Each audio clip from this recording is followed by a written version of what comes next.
I've been thinking about raising some money for my startup, so in the past couple of weeks, I've chatted with a couple of investors here and there, and here are some of the things that I've noticed that investors are looking for right now. The first thing that I noticed is that investors pretty much rely heavily on pattern matching. Essentially, they look at other successful investments in the space, whether it be their own or other people's, and they try to replicate that formula for success. And that's why you see that stereotypical founder that raised VC money being somebody that used to work at a really big tech company or went to a really nice school, prestigious school, and they are the ones able to raise money without an idea pretty much. And sometimes it does feel a little hypocritical because a lot of these investors are like, we really back ambitious founders, we don't care about an idea, we back the founder. But then they only end up funding these same exact people that worked in big tech or went to a fancy school and not taking a really big risk on somebody that doesn't have a fancy school or a really nice company behind them on their resume. At the end of the day, these VCs are just trying to de-risk their investment as much as they possibly can. Another really common thing that I noticed while chatting with these investors is that a lot of them ask about how will the math work out to becoming a $1 billion+ company. At the end of the day, the whole game of venture capital investing only works when a company becomes like a $1 billion+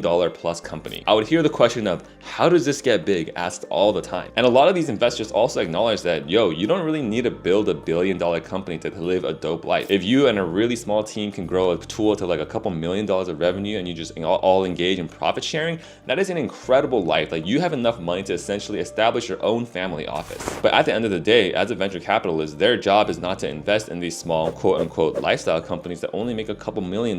Their business model only works out when companies go generate billions of dollars of valuation. Make sure to follow me if you want to keep up with my founder journey.